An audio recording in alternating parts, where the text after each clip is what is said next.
보이지 않는 칼, 당신의 말은 안녕하신가요? 안녕하세요. 반갑습니다. 오늘 여러분과 아주 흥미롭고 어쩌면 조금은 불편할 수도 있는 이야기를 나눠보려고 합니다. 혹시 이런 장면 익숙하지 않으신가요? 점심시간 동료 몇 명과 커피를 마시고 있습니다. 한 동료가 조심스럽게 입을 엽니다. 있잖아, 김 부장님 말이야. 요즘 회사에서 입지가 좀 불안한가 봐. 어제 임원회의 끝나고 표정이 정말 안 좋던데. 그 말에 다른 사람이 맞장구를 칩니다. 어쩐지 나한테도 지난번 보고서 가지고 엄청 뭐라고 하더라. 뭔가 예민해 보이긴 했어. 또 다른 장면을 볼까요? 교회 소그룹 모임 시간입니다. 한 분이 근심 가득한 얼굴로 말합니다. 우리 이 자리에 없는 박 집사님 가정을 위해 기도해야 할 것 같아요. 제가 듣기로는 아들 문제로 속을 엄청 썩고 있대요. 애가 가출까지 했다는 소문이. 모두가 숙연해지며 고개를 끄덕입니다. 기도라는 이름 아래 한 가정의 아픈 이야기가 공기 중으로 흩어집니다. 어떠신가요? 너무나 익숙한 풍경이죠? 우리는 이런 대화를 정보 공유, 걱정, 중보기도라고 부릅니다. 하지만 오늘 우리가 함께 묵상할 말씀은 이것이 어쩌면 사람의 마음에 분노와 상처를 일으키는 보이지 않는 칼일 수 있다고 경고합니다. 오늘의 이야기, 바로 교묘한 험담에 대한 것입니다. 1부, 험담의 세 가지 가면. 성경 잠언 25장 23절은 이렇게 말합니다. 북풍이 비를 일으킴같이 참소하는 혀는 사람의 얼굴에 분을 일으키느니라. 참소하는 혀라는 말이 좀 어렵죠? 쉽게 말해 남을 헐뜯고 고자질하는 혀를 말합니다. 이런 혀는 차가운 북풍이 비구름을 몰고 오듯 드는 사람의 마음에 분노의 먹구름을, 관계 속에 차가운 비를 내리게 한다는 뜻입니다. 그런데 이 참소하는 혀는 야, 그 사람 진짜 최악이야 처럼 노골적인 욕설의 모습으로만 나타나지 않습니다. 오히려 훨씬 더 세련되고 교묘한 가면을 쓰고 우리에게 다가옵니다. 오늘 본문은 그 가면 세 가지를 우리에게 보여줍니다. 첫 번째 가면, 정보와 팩트라는 가면. 이건 험담이 아니라 팩트야. 너도 알아둬야 할 것 같아서 말해주는 거야. 이 말 정말 많이 들어보셨죠? 우리는 사실이라는 단어 뒤에 숨어 책임을 회피하곤 합니다. 하지만 그 정보가 누군가의 약점이나 실수, 실패에 대한 것이라면 어떨까요? 그 팩트를 전달하는 나의 진짜 동기는 무엇일까요? 정말 그 사람과 공동체를 위한 것일까요? 아니면 남의 약점을 통해 은근히 나의 우월감을 확인하고 대화의 중심에 서고 싶은 욕망 때문일까요? 예를 들어 새로운 팀원이 실수를 했습니다. 그럴 때 조금은 그 친구 일머리가 영 없네. 내가 보니까 지난번에도 그러더니 이번에도 또 실수했어. 이건 팩트야. 라고 다른 팀원에게 말하는 것과 조용히 그 팀원에게 다가가 이 부분은 이렇게 하면 더 좋을 것 같아요. 제가 도와줄까요? 라고 말하는 것은 하늘과 땅 차이입니다.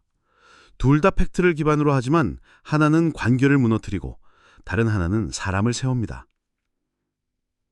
두 번째 가면, 연민과 동정이라는 가면.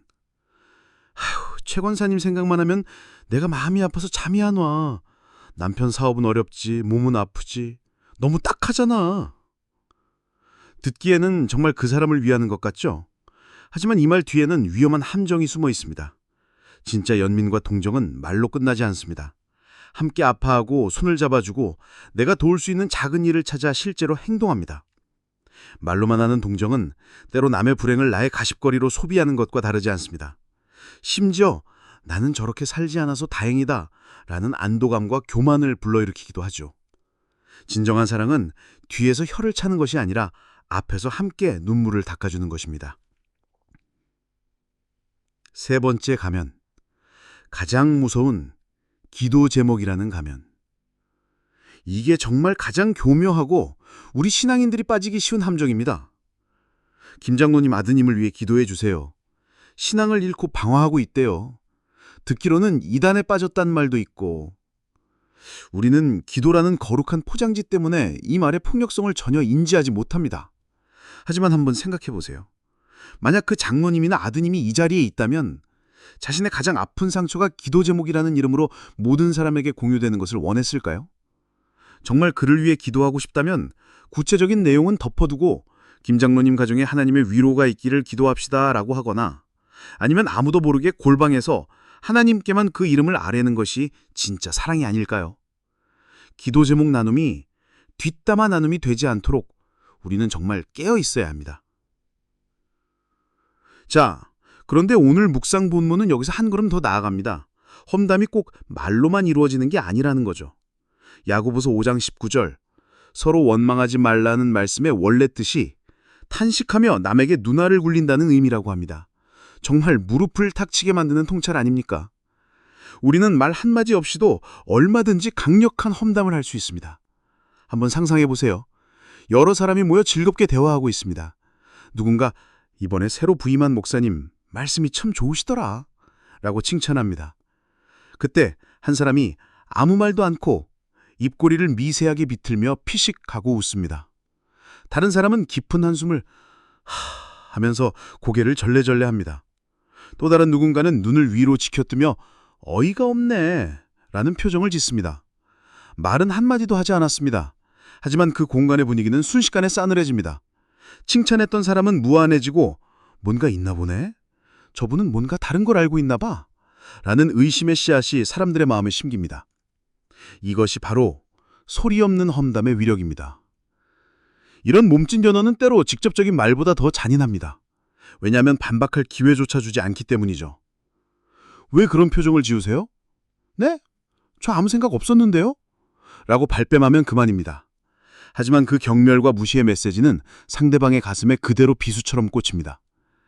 우리의 혓뿐만 아니라 우리의 눈빛, 입꼬리의 각도, 어깨의 으쓱임, 고개의 까딱임까지도 누군가를 판단하고 정죄하는 도구가 될 수 있다는 사실 우리는 기억해야 합니다.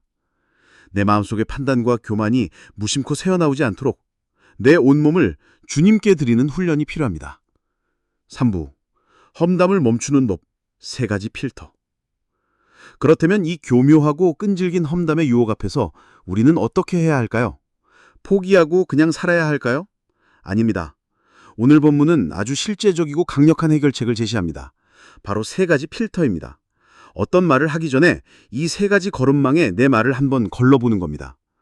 첫 번째 필터, 이 말을 당사자 면전에서도 할 수 있는가? The face-to-face test. 이건 정말 강력한 큰 필드다. 누군가에 대한 이야기를 하려 할 때 잠시 멈추고 상상해 보세요. 그 사람이 지금 내 바로 앞에 앉아 있다고. 그 사람의 눈을 보면서도 이 말을 똑같이 할 수 있나요? 만약 고개를 숙이게 되고 시선을 피하게 되고 목소리가 기어 들어간다면 그 말은 100% 험담입니다. 당장 멈춰야 합니다. 두 번째 필터. 이 정보가 공개됐을 때 상대방이 괜찮다고 할까? The empathy test. 입장을 바꿔보는 겁니다. 내가 그 사람이라면 내 이야기가, 내 아픈 부분이 이런 식으로 사람들 사이에서 이야기되는 것을 원할까요? 내 사생활인데, 내 아픈 부분인데 왜 당신들이 라며 상처받고 분노하지 않을까요? 황금률은 여기서도 적용됩니다. 내가 대접받고 싶지 않은 방식으로는 절대 남을 대하지 말아야 합니다. 세 번째 필터. 이 말이 그 사람을 세우는가 무너뜨리는가? The edification test. 에베소서 4장 29절은 말합니다. 무릇 더러운 말은 너희 입 밖에도 내지 말고 오직 덕을 세우는 데 소용되는 대로 선한 말을 하여 듣는 자들에게 은혜를 끼치게 하라. 내 말이 지금 하려는 그 말이 그 사람을 세우는 말인가요? 아니면 그의 평판을 깎아내리고 무너뜨리는 말인가요? 듣는 사람들에게 그 사람 참 괜찮은 사람이네? 라는 마음을 심어주나요? 아니면 그 사람 문제 있네? 라는 의심을 심어주나요? 모든 말의 목적은 덕을 세우는 것이 되어야 합니다. 이 3가지 필터 꼭 기억해 주세요. 면전에서도 할 수 있는가? 상대방이 괜찮을까? 이 말이 덕을 세우는가? 이 필터만 잘 사용해도 우리 언어 생활이 90%는 거룩해 변화될 수 있을 겁니다. 4부, 험담의 물기를 바꾸는 지혜. 그런데 내가 험담을 하지 않는 것만큼이나 중요한 것이 있습니다. 바로 다른 사람이 나에게 와서 험담을 시작할 때 어떻게 반응하느냐 하는 것입니다. 여기서 우리의 영적 성숙도가 드러납니다. 대부분 우리는 맞장구를 치거나 어머, 정말? 하며 더 자세한 이야기를 캐묻거나 혹은 불편하지만 침묵으로 동조합니다. 하지만 이것은 험담이라는 독버섯이 자라도록 토양과 물을 제공해 주는 것과 같습니다. 험담의 물기를 바꾸는 지혜로운 방법들이 있습니다. 첫째, 기도로 방향 전환하기. 누군가 박 집사님 때문에 힘들어 죽겠어 라고 불평을 시작하면 이렇게 말해보는 겁니다. 그러시구나. 많이 힘드셨겠어요. 그럼 우리 지금 잠깐 그 문제 놓고 박 집사님을 축복하며 기도할까요? 험담의 에너지를 기도의 에너지로 바꾸는 것입니다. 열의 아홉은 아니 그냥 그렇다고 하며 말을 멈추게 될 겁니다. 둘째, 긍정적인 이야기로 덮어주기. 김 대리가 일 처리가 좀 답답해 라는 말을 들었을 때 맞아 하는 대신 이렇게 말해보는 겁니다. 그런 면도 있겠지만 저는 김 대리가 사람들한테 참 친절하고 성실한 점이 좋더라고요. 한 사람에 대한 부정적인 이야기가 나올 때 의도적으로 그 사람의 긍정적인 면을 이야기해 주는 것입니다. 이것은 비난의 불길에 찬물을 끼얹는 것과 같습니다. 셋째, 화제를 나에게로 돌리기. 그 사람 문제는 그렇다 치고 혹시 집사님은 요즘 어떠세요? 어려운 일은 없으시고요. 험담의 초점을 다른 사람에게서 이야기하는 당사자에게로 돌려주는 겁니다. 진짜 관심이 그 사람의 험담이 아니라 내 앞에 있는 당신에게 있다는 것을 보여주는 사랑의 표현입니다. 이런 지혜로운 반응은 용기가 필요합니다. 하지만 한두 번 이렇게 험담의 고리를 끊어내기 시작하면 사람들은 점차 당신 앞에서는 함부로 남의 이야기를 하지 않게 될 겁니다. 당신이 험담 청정구역이 되는 것이죠. 얼마나 멋진 일입니까? 당신의 혀를 축복의 도구로. 오늘 우리는 교묘한 험담이라는 보이지 않는 칼에 대해 긴 이 시간 이야기를 나눴습니다. 험담의 가면들, 소리 없는 험담, 그리고 그것을 이겨내는 방법까지. 어쩌면 오늘 이야기가 마음을 무겁게 했을 수도 있습니다. 나도 저런 적 많은데 나는 정말 죄인이구나 하는 자책감이 들 수도 있습니다. 하지만 오늘 우리가 이 말씀을 나누는 이유는 정죄하기 위함이 아닙니다. 더 자유롭고 더 아름다운 삶으로 나아가기 위함입니다. 우리의 언어가 사람을 죽이고 관계를 파괴하는 칼이 아니라 사람을 살리고 공동체를 세우는 생명의 도구가 될 수 있다는 희망을 발견하기 위함입니다. 그 희망의 근거는 우리의 결심이나 노력이 아니라 바로 우리 주 예수 그리스도이십니다. 예수님을 생각해 보세요. 그분은 온갖 억울한 모함과 참소를 당하셨지만 단 한 번도 원망하거나 불평하거나 사람을 비웃지 않으셨습니다. 오히려 자신을 십자가에 못 박는 자들을 향해 아버지, 저들을 용서하여 주옵소서라고 기도하셨습니다. 우리의 연약한 혀와 마음을 바로 그 예수님께 내어드립시다. 주님, 제 혀를 다스려 주십시오. 제 눈빛과 표정까지도 주관하여 주십시오. 비난하고 싶을 때 축복하게 하시고 판단하고 싶을 때 긍휼히 여기는 마음을 주옵소서. 제 입술이 생명을 살리는 축복의 통로가 되게 하여 주옵소서. 오늘 이 기도가 저와 여러분 모두의 기도가 되기를 소망합니다. 긴 시간 함께 해주셔서 감사합니다. 당신의 말이, 당신의 삶이 누군가에게 따뜻한 위로와 은혜가 되기를 축복합니다.